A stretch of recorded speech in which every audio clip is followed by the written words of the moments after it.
সুদেবের থেকে লাজুকে বাঁচানোর চেষ্টায় মরিয়া হলো অনুভব। সম্পূর্ণ জানতে হলে ভিডিওটিতে একটি লাইক করে দেখতে থাকো। গল্পের শুরুতেই দেখা যায় সুদেব তার বাবা মার মুখের ওপরে কথা বলতে থাকে। হারান তখন বলে, এমনিতেই মেয়েটা যে ডাক্তারি পড়ছে তার জন্য দেখতে পাচ্ছি গ্রামে আমার একটা বেশ সম্মান তৈরি হয়েছে।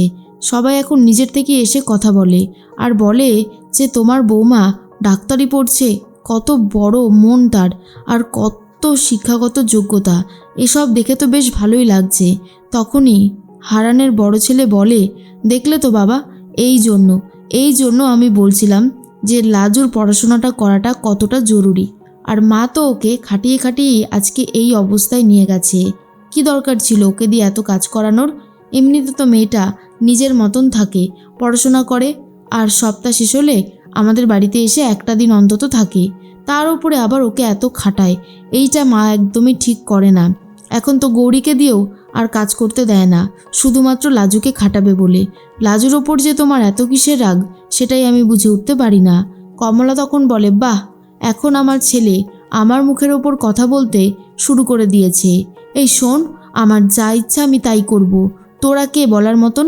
এরপর সুদেব বলে, আচ্ছা আচ্ছা, তোমরা দয়া করে শান্ত হও, এখন তো অনেকটা রাত হয়ে গেছে, আমি কাল সকালবেলাতেই লাজুকে নিয়ে আসবো। এরপরেই কমলা বলে, ওই মেয়েকে এই বাড়িতে ফিরিয়ে এনে কী বা আর আমার উপকার হবে? আমার তো কোনো উপকারই হবে না, বেকার বেকার ওই মেয়েটাকে সহ্য করতে হবে। রুগ্ন একটা মেয়ে, কোনো কাজ বাজ পারে না সেরকম, শুধু পড়াশোনা আর পড়াশোনা। এরপরেই সুদেব বলে, আমি কি যদি বুঝতে পারতাম তাহলে কি আমি ওকে পড়ার জন্য পাঠাতাম? এখন আমারই হয়েছে সব দোষ। এরপরে সুদেবের দাদা বলে, কেন এই সমস্ত কথা বলছিস তুই? তুই নিজের বউকে ভরসার বিশ্বাসে জায়গাটা আবারও হারিয়ে ফেলছিস, তাই না? তোর বউ কত সুন্দর পড়াশোনা করছে, ডাক্তার হবে, তোর কত সম্মান হবে বলতো? সব জায়গায় তুই একটা পরিচিতি পাবি রে, আর তারপরে তুই এসব কথা বলছিস। তখনই হারান বলে, নিজে তো ক্লাস 5ও পাশ করেনি, বউ হবে ডাক্তার, আর ও এখন এ সমস্ত কিছু বুঝতে পারছে? কিচ্ছু না। ড্যাং ড্যাং করে কিন্তু সবার আগে ওই বেশি লাফিয়েছিল যে ওর বউ ডাক্তার হবে বলে। এর মাঝখানেই সকাল হয়ে গেছে। বনলতা ঘুম থেকে উঠে পড়েছে আর ভাবে, এই রে, অনুভব কোথায়? তাহলে কি সারা রাত দুজনা মিলে গল্প করেছে? লাজুকে আর অনুভবকে কোনোভাবেই বিশ্বাস করা যায় না, ওরা অনেক কিছুই করতে পারে। এদিকে লাজু ঘুমাচ্ছে। ঠাম্মি তখন বলে, মেয়েটা মনে হচ্ছে কত রাত যেন শান্তিতে ঘুমায়নি, থাক আর একটু ঘুমাক, এখন আর ওকে ডেকে বিরক্ত করব না। এরপরে অনুভবকে ডাকাডাকি শুরু করে বনলতা। অনুভব ঘরেই ওয়াশরুমে ছিল, বাইরে বেরিয়ে এসে বলে, কি হয়েছেটা কি? এত চেঁচামেচি করছো কেন? কি হয়েছে তোমার? কারণটা কি চেঁচামেচি করার? বনলতা বলে, তোমার ওপরে সন্দেহ তো অনেক দিন থেকেই রয়েছে, ভাবলাম তুমি হয়তো আবারও লাজুর কাছে চলে গেছো। এরপর অনুভব বলে, আমি না তোমার মতন নই, শোনো, নিজেকে সবার সাথে গুলিয়ে ফেলবে না। তুমি তো নিজের বয়ফ্রেন্ডের সাথে থাকার জন্য অনেক কিছুই করেছিলে, যাক সেটা আলাদা ব্যাপার, নিজের এখতিয়ারের মধ্যে থাকো। লাজুর সাথে আমার সম্পর্ক নিয়ে তোমাকে বেশি মাথা ঘামাতে হবে না, কথাটা কান খুলে শুনে রাখো। আর বনলতা, যদি তুমি বেশি বাড়াবাড়ি করো তাহলে কিন্তু তোমার খবর আছে, কথাটা কান খুলে শুনে নিও। এর মাঝখানেই সকাল হতেই বাড়িতে চলে এসেছে সুদেব। সুদেব এসে চেঁচামেচি করে আর বলে, যেভাবেই হোক না কেন আমি আমার বউকে নিয়ে এখনই ফিরে যাব। ঠাম্মি তখন বলে, আরে বাবা, মেয়েটার শরীর তো ভালো না, ও যদি আরেকটা দিন রেস্ট নেয় ক্ষতিটা কি হবে? সুদেব বলে, ঠাকমা, এখন আর সেই রেস্ট নেওয়ার সময় নেই, ওকে নিয়ে আমি গ্রামে ফিরে যাব। এমনিতেই ও ফিরেনি বলে বাড়িতে অনেক ঝামেলা হচ্ছে, আর আমি এই সমস্ত ঝামেলা সহ্য করতে পারছি না। তার আগে আমি লাজুকে নিয়ে ফিরে যাব। এরপরেই বনলতা ওপর থেকে সবটা দেখতে থাকে। স্ত্রী তখন বলে, এই জন্য না আমি ওই মেয়েটাকে এই বাড়িতে আশ্রয় দিতে চাইনি, কারণ ওর বর এসে এখানে ঝামেলা করবে। এই সুদেব, এটা ভদ্রলোকের বাড়ি। ঠাম্মিও সেই একই কথাই বলে, ভদ্রলোকের বাড়িতে এভাবে চেঁচিয়ে কথা বলবে না, তোমার যা বলার তুমি বলতে পারো নর্মালভাবেই।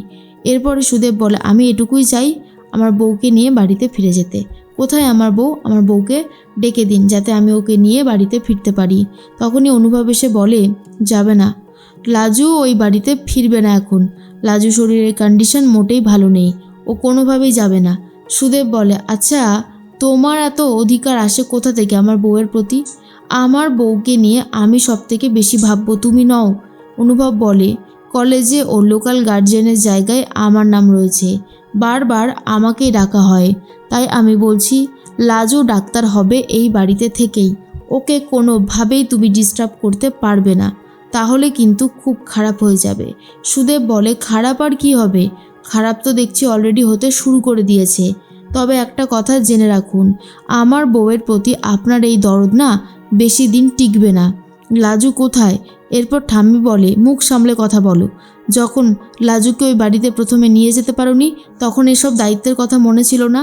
সুদেব বলে, নিয়ে যেতে পারিনি, কিন্তু এখন তো নিয়ে যাচ্ছি। এখনও আমার সাথে বাড়িতেই ফিরে যাবে। এরপর লাজু এসে বলে, আমি ফিরে যাব, তোমার সাথেই ফিরে যাব, চলো। আমি সমস্ত ব্যাগপত্র গুছিয়ে নিয়েছি। তখন ঠাম্মি বলে, হ্যাঁ রে লাজু, তোর শরীরের এই অবস্থা, তুই পারবি যেতে? আমার তো মনে হচ্ছে না তুই কোনোভাবেই যেতে পারবি।